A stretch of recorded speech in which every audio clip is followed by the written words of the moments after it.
Disiarkan langsung dari Kementerian Kesehatan Republik Indonesia, Radio Kesehatan untuk Indonesia yang lebih sehat. Halo, selamat sore Sobat Sehat. Bertemu lagi dengan saya, Budi Ramantio, di Siaran Sehat.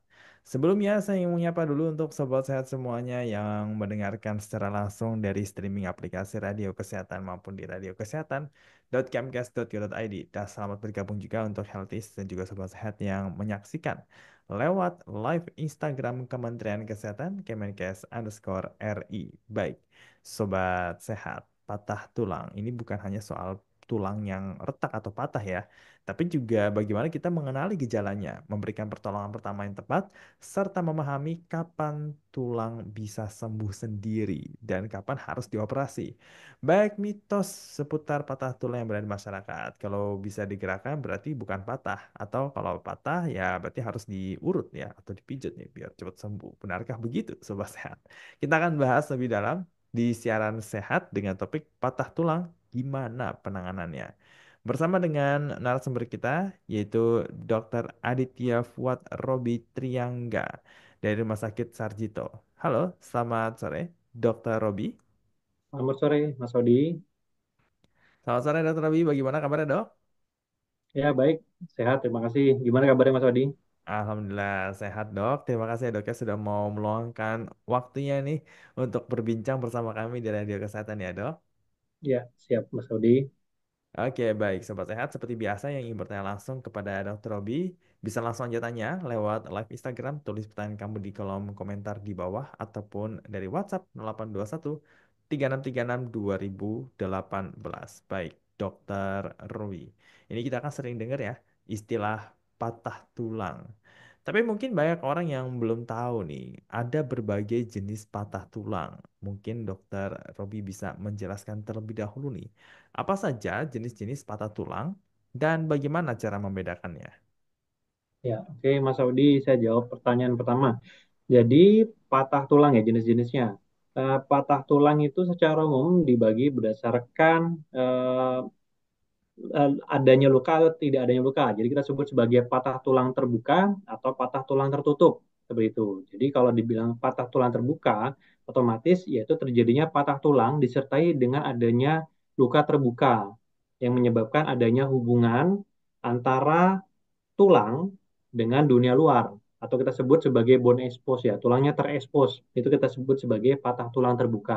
Nah, sementara di satu sisi yaitu patah tulang tertutup. Itu patah tulang yang umum ya, yang tidak terlihat luka sama sekali. Jadi jatuh terlihat bengkok nih. Patah ini kita sebut sebagai patah tulang tertutup. Itu secara umum ya dibagi menjadi dua. Nanti dibagi lagi berdasarkan bentuk dari patahnya itu beragam ya. Mulai dari yang tingkatnya ringan, simple sampai dengan yang paling remuk misalnya kominutif seperti itu. Hmm, Gitu Mas Wandi. Biar mudah oke, memahami, jadi saya tidak terlalu panjang lebar, tapi yang jelas dibagi dua tadi. Ada yang terbuka dan tertutup, seperti itu. oke baik. Nah, kalau dari Dokter Robi sendiri nih, pas orang mengalami patah tulang, apa tanda-tanda atau gejala-gejala nih yang perlu diperhatikan agar tidak salah mendiagnosis? Ya, pertama, untuk mengetahui ini patah tulang apa enggak ya. Jadi gejalanya paling mudah adalah pasti adanya riwayat benturan atau terjatuh, gitu ya. Nah, atau mungkin adanya riwayat overuse, gerakan yang aktivitas yang berlebihan dan terus-menerus secara kontinu, gitu ya. Jadi pertama kita harus tahu dulu kira-kira bagaimana mekanismenya, apa mungkin jatuh dari ketinggian atau tertabrak motor atau tertabrak mobil. Jadi pertama adanya riwayat benturan, terjatuh dan sebagainya. Yang kedua disertai nyeri. Jadi gejala utamanya adalah nyeri, nyeri yang tentunya skalanya di atas nyeri normal ya. Jadi misalnya kalau misalnya dicubit atau luka sedikit atau mungkin terbentur sedikit, mungkin skala nyeri sekitar 2 3. Nah, ini kalau patah tulang biasanya nyeri nyeri banget. Mungkin sekitar skalanya mungkin sekitar 6 sampai 8 gitu ya. Jadi ada nyeri yang tentunya nyerinya lebih hebat dibandingkan nyeri pada umumnya. Yang Hmm. berikutnya, gejala yang umum yang lain yaitu adanya deformitas, yaitu perubahan bentuk dari struktur yang kita curigai patah. Misalnya nih, pada tungkainya atau daerah tulang ringnya misalnya. Ketika ada patah, maka akan terlihat terjadi perubahan bentuk. Yang tadinya lurus, terlihat terjadi seperti adanya bengkok di sana. Kita sebut sebagai deformity. Sama Hmm. halnya juga di bagian lain, mau di lengan, mau di tangan, dan sebagainya. Akan terlihat adanya deformitas. Kemudian yang berikutnya yang keempat itu adanya pembengkakan. Itu ya pada fase awal biasanya disertai bengkak tuh. Ya, bisa bengkak dan disertai kebiruan. Itu gejala umum pada patah tulang yang tertutup. Kalau terbuka, tinggal ditambahin tuh adanya luka terbuka disertai tampak tulang. Nah, itu disebut sebagai patah tulang terbuka. Itu yang umum dikenali ya untuk memudahkan awam, oh ini kira-kira patah apa enggak. Sama maaf, yang terakhir ya, selain luka terbuka itu adanya false movement, yaitu gerakan yang tidak wajar. Misalnya nih, habis jatuh, ketika tangannya masih bisa diangkat, itu kita anggap sebagai tidak ada false movement, gerakan yang tidak masih gerakannya masih gerakan sesuai. Tapi kalau false movement itu ketika diangkat, satu sisi bagian yang lainnya dia akan tertinggal ke bawah gitu ya. Jadi misalnya tangan diangkat seperti ini, bagian bawahnya akan tertinggal ke bawah. Itu kita sebut sebagai false movement atau gerakan yang tidak semestinya. Itu kita patut curigai adanya patah di sana. Gitu ya Mas Audi mungkin. Sekilas biar ada gambaran kira-kira patah tulang seperti apa. Iya, kalau ngomongin soal patah tulang, pas kalau dibayangin tuh ngilu sendiri dok ya, apalagi ngerasain itu.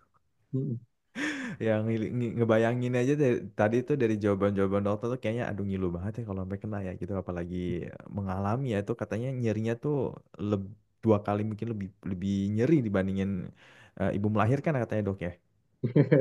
Ya, pada beberapa kasus bisa, bisa. Oke, baik.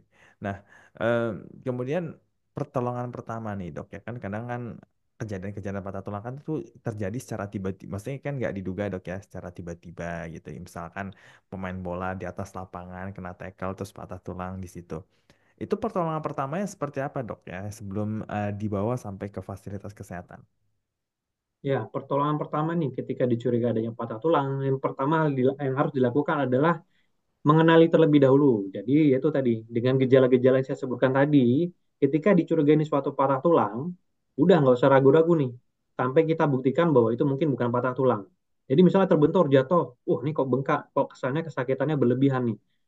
Kita curigai terlebih dahulu ini sebagai patah, walaupun mungkin nanti ternyata bukan patah dibuktikan di rumah sakit gitu ya. Jadi pertama dikenali dulu, ketika dicurigai patah langsung. Yang kedua, tahap berikutnya adalah segera mengambil sesuatu benda yang keras mungkin yang lebih rigid ya. Mungkin kalau di apa namanya kalau yang bisa kita temukan mungkin di jalanan misalnya itu ada dahan atau dahan yang cukup kuat itu ya, itu bisa digunakan, atau mungkin kardus gitu ya atau koran yang dilapisi tebal sehingga dia cukup untuk menopang daerah yang kita curigai patah. Jadi prinsip kedua adalah imobilisasi. Imobilisasi tadi saya bilang bisa menggunakan dahan, bisa menggunakan sesuatu yang rigid lah, yang cukup untuk menopang sementara bagian yang kita curigai patah. Jadi poin pertama adalah mengenali, yang kedua adalah mengimobilisasi. Jadi sebisa mungkin daerah yang kita curigai patah tidak terdapat gerakan sama sekali. Itu mobilisasi. Yang ketiga, segera call for help tuh. Jadi langsung segera bawa ke fasilitas terdekat ya, jika memungkinkan dengan transportasi. Jadi dengan dimobilisasi seharusnya dia akan aman ketika misalnya dibawa ke mobil dan sebagainya. Tapi ingat selalu dikenali dahulu bahwa ini dicurigai patah apa bukan. Itu kalau konsepnya pasien sadar ya Mas ya. Tapi kalau pasiennya nggak sadar ya hati-hati. Jadi begitu ada kejadian segera call for help, telepon ambulans, kemudian sambil uh, persiapkan tadi mungkin hal-hal yang bisa digunakan untuk prinsip imobilisasi tadi. Jadi pertama kenali, kedua imobilisasi. Itu baru nanti selanjutnya penanganan selanjutnya nih baik anti nyeri dan sebagainya setelah mendapatkan diagnosis yang tepat seperti itu. Oke, baik. Nah, kemudian setelah dibawa ke rumah sakit gitu dok ya, itu Mhm. prosedur penanganan patah tulang yang umumnya nih dilakukan oleh dokter apa dok ya? Mulai dari pemeriksaannya, diagnosisnya, dan kemudian penanganannya seperti itu. Ya, jadi ketika sudah sampai di rumah sakit, tadi kan fase transportasi ya, tadi ya sudah dikenali, kemudian imobilisasi, sampailah ke rumah sakit. Nah, pada saat di rumah sakit, nanti tim dokter, tim medis, ya baik perawat dan dokter khususnya, nanti akan melakukan beberapa rangkaian pemeriksaan untuk menegakkan diagnosisnya tadi. Yaitu umumnya dengan fasilitas yang sederhana, dengan melakukan pemeriksaan ronsen atau radiologi. Nah, dari situ bisa tegak tuh diagnosisnya, oh ini patah nih. Oh, ternyata ini tidak patah. Nah, jadi ingat sekali lagi bahwa kita lebih baik mencurigai ini suatu patah daripada kita miss di sana dalam penanganannya, gitu ya. Jadi tadi bengkak, wah ini saya curiga patah. Imobilisasi, bawa ke rumah sakit, di ronsen. Ternyata kalau patah, maka akan ada lakukan akan ada tata laksana lanjutan, ya mungkin sampai dengan apakah ini perlu operasi atau tidak perlu operasi seperti itu. Oke, baik. Nah, kemudian ya dok ya. Nah, ini biasanya nih, kalau di Indonesia nih dok ya, orang patah tulang itu ada beberapa yang nggak mau ke rumah sakit ya. Dia lebih milih untuk pengobatan alternatif yang lain ya. Salah satu yang paling terkenal adalah pijat atau urut kan. Ada tuh posternya di mana-mana tiang listrik gitu kan. Spesialis patah tulang, pijat patah tulang gitu. Nah, sebenarnya boleh nggak sih dok dipijat atau diurut gitu dok? Ya, ke spesialis spesialis ahli patah tulang biasanya seperti itu. Nah, Dan ujung-ujungnya diurut ya gitu ya. Jadi prinsipnya penanganan utama tadi patah tulang tadi ya, imobilisasi yang pertama ya. Yang kedua, baru tata laksana lanjutan. Apakah butuh pembedahan atau tidak. Dan ini tentunya berdasarkan diagnosis ya tadi dari ronsen. Jadi kita mendiagnosis suatu patah nih ketika misalnya di udah jelas patahnya mungkin sederhana simpel, itu belum tentu harus dioperasi. Kita masih ada opsi tanpa operasi. Contohnya yaitu dengan gips seperti itu ya. Jadi mungkin mindset yang banyak beredar itu adalah bahwa ini selalu dioperasi. Oh nanti di bawah lutut jangan nanti dioperasi, mendingin di bawah urut aja nggak usah dioperasi. Padahal biayanya juga cukup besar juga. Datang ke patah tulang itu biasanya ke ahli patah tulang biasanya juga mengeluarkan biaya yang cukup besar. mm-mm, Sementara dibawa ke rumah sakit atau dokter pun bisa menggunakan BPJS atau asuransi lainnya ya. Sehingga mm, pasien pun tidak perlu mengeluarkan biaya malah gitu ya.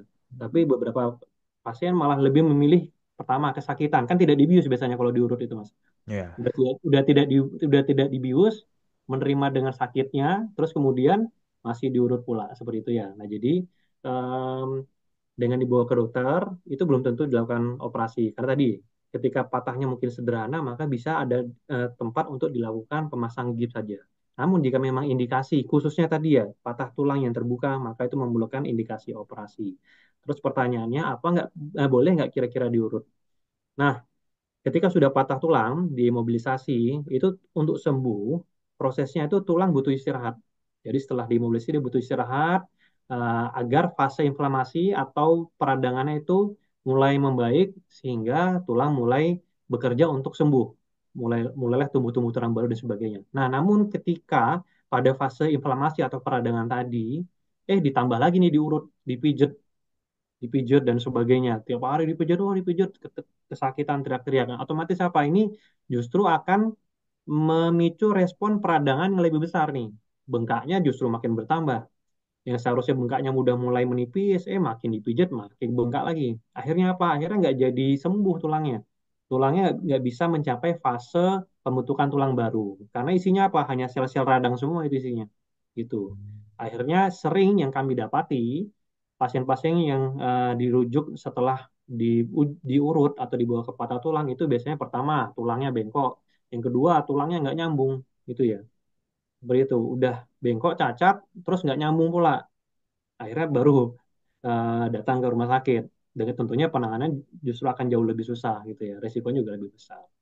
Seperti mm. itu ya. Jadi kalau tanya boleh nggak diurut, sangat dihindari pada fase akut gitu ya. Kalau sudah nyambung tulangnya silahkan. Kalau saya udah sembuh semua fasenya udah terlewati silahkan nantinya. Tapi kalau pada fase fraktur ya jangan. Ya. Hmm, oke baik.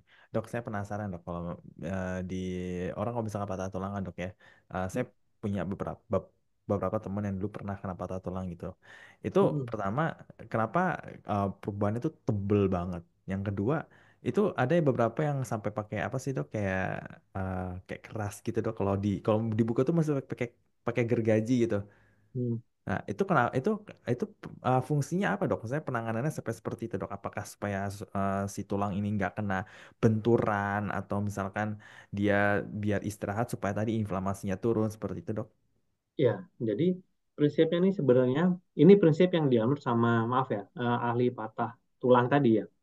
Jadi sebenarnya tulang itu selama dia didiemin nih, didiemin aja, diimobilisasi seperti saya bilang tadi, didiemin dalam periode yang cukup lama, dia akan ada proses pertumbuhan tulang yang akhirnya nanti jadi nyambung. Cuman Hmm. pilihannya nyambungnya gimana dulu nih, nyambungnya cacat atau gimana gitu ya, nggak sesuai dengan bentuk aslinya. Makanya dibawa ke ahli patah tulang biasanya diurut, kemudian dibebat dan sebagainya, nanti nyambung tapi bengkok biasanya gitu. Nah, Hmm. terus tadi benda apa ya tadi yang keras tadi itu namanya gips ya biasanya Mas Wadi ya. Jadi gips gips itu salah satu modalitas atau teknik ya pengobatan pada patah tulang, khususnya pada patah tulang yang sederhana, misalnya, yang Hmm. mana tidak membutuhkan operasi. Jadi setelah analisa dari dokternya, dari ronsen, kemudian dilihat, oh ini patahnya sederhana nih, memungkinkan nih tanpa operasi. Dilakukanlah manipulasi ya dengan pembiusan, baru kemudian diimobilisasi ya dengan gips. Karena kita butuh struktur yang kuat yang bisa menopang tulang dari luar, yaitu struktur gips tadi. Makanya dia cukup keras dan tebal gitu ya Mas ya. Nah, em, kalau misalnya ternyata udah analisanya tidak tidak memungkinkan untuk dengan gips saja, maka perlu dilakukan pembedahan dengan operasi. Dan tadi mohon maaf, gips itu sifatnya bisa bersifat definitif, yaitu dalam arti ya sebagai treatment utamanya. Jadi misalnya patah tulang dipasang gips sampai dia ke sekitar 4 mingguan, dilepas lagi, udah sembuh pasiennya, gitu ya. Ada lagi sifatnya gips yang sebagai temporary, yaitu sebagai alat imobilisasi sementara. Misalnya jatuh nih, patah tulang, pasang gips dulu aja sementara nih. Sambil di ronsen, oh ternyata butuh operasi, ya udah kita operasi nanti, gitu ya. Tapi ternyata kalau nggak butuh operasi, dilanjutkan lagi gips yang tadi, sampai dia fase pemulihan tadi. Seperti itu, Mas. Oke, baik. Nah, kemudian proses pemulihan dari patah tulang ini bagaimana dok ya? Atau proses rehabilitasinya nih? Kira-kira pasien nanti akan ditreatment seperti apa nih kalau di rumah sakit nih, dok? Ya, jadi sebenarnya prinsipnya kalau di rumah sakit ya, misal dengan jadi kan kita ngomongin tadi dengan konsep operasi dan tanpa operasi ya. Sekarang kita ngomongin dengan konsep operasi, pasien sudah dilakukan operasi ya. Tujuan operasi yang pertama adalah tentunya untuk early mobilization. Jadi, misal ditanya nih, wah kondisi patahnya sama, bisa memungkinkan tanpa operasi dan bisa operasi. Nah, dilakukan operasi tujuannya adalah supaya pasien bisa segera pasca operasi menggerakkan sendinya. Itu kelebihannya dengan operasi. Tapi kalau tanpa operasi, tentunya kan dengan gips nih. Jadi dia mesti dikunci dulu nih gipsnya, sendinya. Mungkin sekitar 4 sampai 6 mingguan. Nah, setelahnya baru mulai latihan nekuk dan sebagainya. Pasti kaku sendinya. Nah, kalau untuk yang operasi, tujuannya dioperasi supaya segera setelah operasi, mungkin 3 harian tuh, 2-3 hari tuh sudah mulai latihan nekuk-nekuknya, jarinya mulai digerakkan. Nah, tujuannya supaya sesegera mungkin untuk kembali bergerak. Itu tujuan operasi ya. Jadi pasca operasi yang dilakukan beberapa latihan, mulai dari misal kalau tangan dia mulai latihan menggenggam, gitu ya, bertahap. Kalau kaki mulai mengkontraksikan otot-otot pahanya atau otot kakinya, sampai dengan kira-kira dinilai layak untuk mulai menumpu dengan kakinya. Umumnya biasanya dengan pen yang umum ya seperti plat dan screw, tipe plat dan screw pada tulang tulang di ekstremitas bawah biasanya membutuhkan nyambung tulang sekitar 6 sampai 8 minggu biasanya untuk pasien mulai bertahap latihan berjalan gitu ya. Jadi hampir 1,5 sampai 2 bulan lah baru pasien tuh boleh mulai latihan jalan.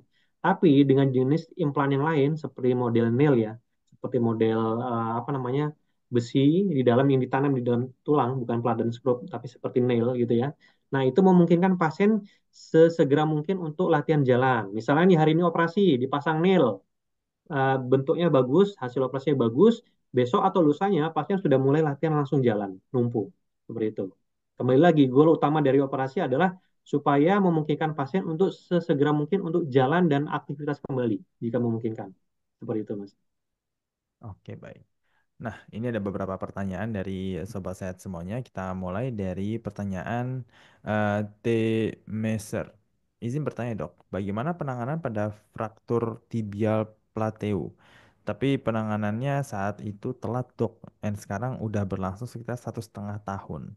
Kira-kira apa yang bisa dilakukan, dok? Sekarang masih terasa nyeri kalau aktivitas berat, sulit untuk lari gitu, dok. Ya, pertama fraktur tibial patu ini berarti biar teman-teman lain pada paham. Jadi fraktur atau patah tulang di daerah sendi di sekitar lututnya. Ya, jadi patahnya di tulang kering, tapi di sekitar area lututnya. Gitu ya, Hmm. itu fraktur tibial patu. Nah, di mana setiap fraktur atau patah di daerah sekitar persendian itu meningkatkan resiko kejadian osteoartritis atau pengapuran sendi nantinya. Salah Hmm. satu komplikasi yang sering yaitu terjadi pengapuran sendi. Jadi apa keluhannya? Pasiennya bisa akan ada keluhan kaku dan sebagainya. Apalagi mohon maaf jika mungkin sedikit terlambat ditangani, gitu ya. Mungkin sudah berbulan-bulan, mungkin baru dilakukan tindakan dan sebagainya. Tentunya akan meningkatkan resiko kekakuan sendi, kemudian dapat meningkatkan resiko nyeri pada saat aktivitas berjalan atau menekuk dan sebagainya. Nah, apa yang harus dilakukan? Yang pertama harus dianalisa ulang kembali. Sebaiknya segera periksakan kembali ke dokter ortopedinya ya. Untuk dilakukan evaluasi mungkin perlu sampai dengan pemeriksaan tambahan seperti CT scan atau MRI. Ya, baru bisa dianalisis mungkin apa yang bisa diperbaiki di sana untuk meningkatkan kualitas hidup pasiennya tentunya. Seperti itu, Mas. Oke, baik. Kemudian dari Your_Vet, Dok, boleh dijelaskan penggunaan bone graft itu perlu nggak sih sebenarnya? Baik, untuk bone graft, bone graft itu berarti istilahnya cangkok tulang. Ya, bone graft itu perlu diindikasikan pada beberapa kasus tertentu, yaitu di mana pertama tadi tulangnya tidak nyambung atau tidak tumbuh sempurna dalam prosesnya. Misalnya idealnya tulang nyambung, misalnya mulai pertumbuhan tulang sekitar 1 sampai 2 bulan sudah mulai terlihat kalus menebal atau tulang baru yang menebal. Nah ini kok nggak muncul, bahkan sampai di evaluasi bulan ke-6 ternyata nggak muncul juga. Sampai bulan ke-9 tulangnya sama sekali nggak muncul juga. Nah, ini perlu sampai dengan dilakukan pencangkokan tulang. Pencangkokan tulang ini bisa diambil dari tulang pasien sendiri, pasien yang sakit itu sendiri ya, atau mungkin bisa diambil juga dari tulang pasien yang lainnya, gitu ya, namanya alograf. Kalau yang pasien sendiri itu alograf, kalau pasien lain alograf. Ada juga sekarang cangkok tulang model sintetik atau buatan. Ya, bisa dari macam-macam nih, dari cangkang telur, dari sapi dan sebagainya. Ya, itu banyak banyak tipe-tipe cangkok tulang buatan. Jadi diindikasikan kalau memang ada tulang yang tidak tumbuh dengan sempurna. Itu yang pertama. Yang kedua, cangkok tulang juga bisa diindikasikan diberikan pada kasus-kasus di mana nih, misalnya patah tulang yang cukup remuk gitu ya di sekitar sendinya, atau misalnya patah tulang terbuka, tulangnya udah kebuang nih, datang-datang ke rumah sakit kayak gede udah wah tulangnya udah tinggal separuh ini. Nah, itu perlu sampai dilakukan dengan pencangkokan tulang, gitu ya, untuk menutupi atau memicu pertumbuhan tulang lebih baik. Seperti itu, Mas Audi. Oke, baik. Kemudian ada pertanyaan dari coba dulu underscore. Izin, gimana sih cara pertolongan untuk fraktur terbuka? Oke, baik. Prinsip penanganan patah fraktur atau patah tulang terbuka ya. Kalau untuk awam, misalnya untuk di lapangan gitu ya, yang pertama tetap prinsipnya. Yang pertama, kalau rehab dulu, ya karena kan patah tulang terbuka kan biasanya gaya cederanya atau mekanismenya cukup besar tuh. Biasanya bisa disertai dengan cedera di daerah lainnya, gitu ya. Jadi hubungi dulu ambulan, gitu ya. Yang kedua, ketika misalnya pasien sadar, bisa ngomong dan sebagainya, imobilisasi dulu tetap sama imobilisasi, cari dahan atau apapun yang rigid, kemudian kita topang, kita support daerah yang kita curigai patah tadi. Ya, jika memungkinkan sedikit diluruskan, kalau memungkinkan. Ya, jika memungkinkan, tentunya harus paham anatomi dan sebagainya. Setidaknya tapi minimal imobilisasi udah paling paling benar. Yang berikutnya, jika tanpa adanya darah yang ngalir bercucuran, itu ya, itu ditekan aja pakai kain kain atau kasa atau sesuatu hal, tekan tutup daerah yang terbuka tadi, tekan kemudian dibalut. Jadi kita kontrol perdarahannya terlebih dahulu. Itu termasuk upaya bentuk penyelamatan nyawa pada saat di lapangan, gitu ya. Tapi kalau kita ngomongin konsepnya ini sudah dibawa ke rumah sakit, penanganan umumnya yaitu ketika ada patah tulang terbuka wajib untuk dilakukan operasi pembersihan, ya, debridement namanya. Jadi bersihkan semua kontaminan yang baik yang besar, yang kecil. Nah, itu dibersihkan untuk mencegah apa? Tujuannya supaya tidak terjadi infeksi. Karena namanya patah tulang terbuka tadi kan berhubungan dengan dunia luar. Jadi resiko terjadi infeksi karena kuman masuk dan sebagainya gitu Mas. Jadi dibersihkan, cuci bersih dan sebagainya, baru kemudian dipasang pen. Umumnya pen biasanya bisa dipasang pen secara eksternal di luar atau pen secara di dalam jika memang benar-benar yakin bersih. Seperti itu Mas Audi. Oke, baik. Kemudian dari ika.rahmaita_singarimbun. Izin bertanya, Dok. Olahraga apa yang bisa dilakukan untuk post fracture metatarsal? Hmm. Em, nah maaf ini met, ejaannya Metatarsal gitu ya. salah ada dua, bisa metatarsal atau metakarpal. Kalau Oh, kalau metakarpal itu bayarnya patah di daerah tangan gitu ya. Kalau hmm, metatarsal itu patah di daerah kaki hmm, gitu ya. baik. Sama-sama meta-meta gitu ya, tapi beda karpal satu tarsal gitu ya. Kalau yang tangan ketika mungkin sudah dilakukan ini konsepnya juga tergantung nih post fraktur dioperasi apa tidak gitu ya. Karena berbeda. Karena kalau tidak operasi tentunya dia butuh imobilisasi dulu tuh sekian waktu sekitar 4 sampai 6 minggu tadi saya bilang. Nah, setelahnya baru mulai latihan nekuk-nekuk, genggam dan sebagainya kalau tangannya. Kalau metakarpal atau patah tangan dilakukan operasi, biasanya sesegera mungkin itu. Jika patahnya simple gitu ya, dan dipasang pen dengan baik, dia bisa sesegera mungkin untuk mulai latihan menekuk atau menggenggam tangannya. Seperti itu. Beberapa hari sampai akhirnya bertambah eh, ruang gerak sendinya. Yang tadinya mungkin nekuknya sebagian, gini mungkin lama-lama sehingga akhirnya bisa menekuk full dalam beberapa minggu ke depan. Nah, kalau kaki tadi mulai pemulihannya ya tergantung fase penyembuhannya, mulai dipakai tumpuan bisa sekitar 6 minggu biasanya. Kalau untuk eh, ini pemulihan dalam pasca operasi ya. Oh, sorry, tadi saya baru Gitu baca. ya. Kalau untuk pasca gips ya, pasca gips di ruang anestesi sebenarnya kalau untuk ini tergantung biusnya. Kalau bius spinal biasanya umumnya setelah 8 jam itu setelahnya biasanya pasien udah pulih biasanya gitu ya. Pemulih kalau ngomongnya seperti itu. Hmm, oke baik. Berarti ini tadi juga menjawab pertanyaan dari Nadinaul ya. Anak saya kemarin SUSP fraktur, terus tindakan di gips di ruang oke anestesi total. Untuk pemulihannya berapa lama ya dok? Eh, ini dicurigai adanya kelas suspek berarti kan dicurigai adanya faktor patah ya. Kemudian dipasang gips di ruang OK di bius umum dia ceritanya. Terus pemulihannya berapa lama? Kalau memang dia fraktur ya tergantung tadi. Pertama harus tergantung dari lokasinya. Karena proses penyembuhan tulang, patah tulang itu berbeda antara ekstremitas atas ya tangan, lengan atas dan ekstremitas bawah, paha dan tungkai kaki ke bawah. Itu berbeda tuh. Ya, tentunya yang ekstremitas atas jauh lebih cepat.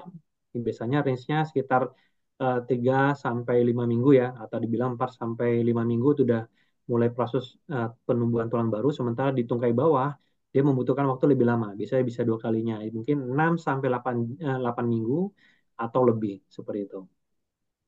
Tapi kalau Oke. anak-anak biasanya jauh lebih cepat ya dibanding dewasa, gitu ya. Oke baik.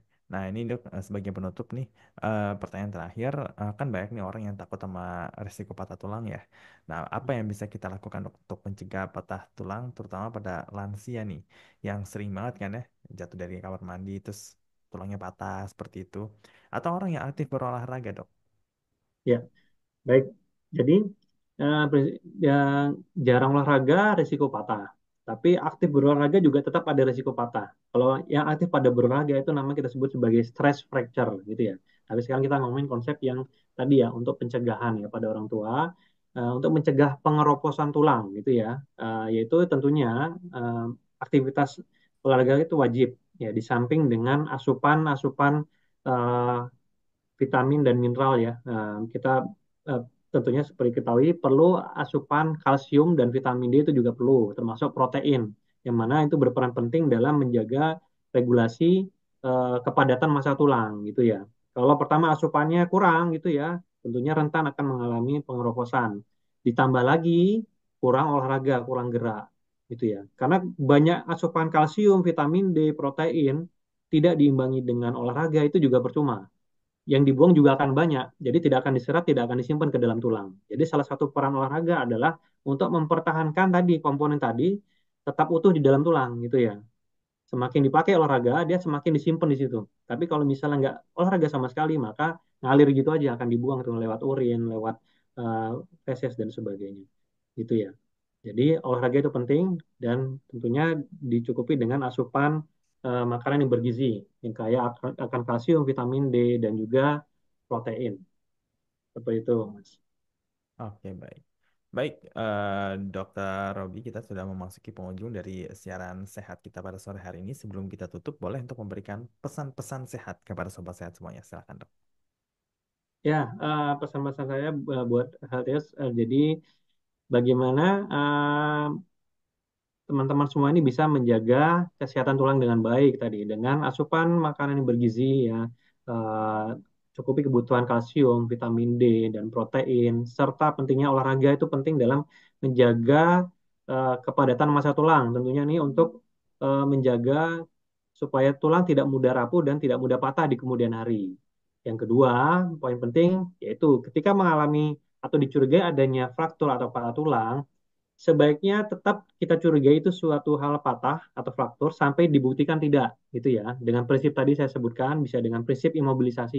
Jadi di sebisa mungkin anggota gerak yang kita curigai patah jangan digerakkan.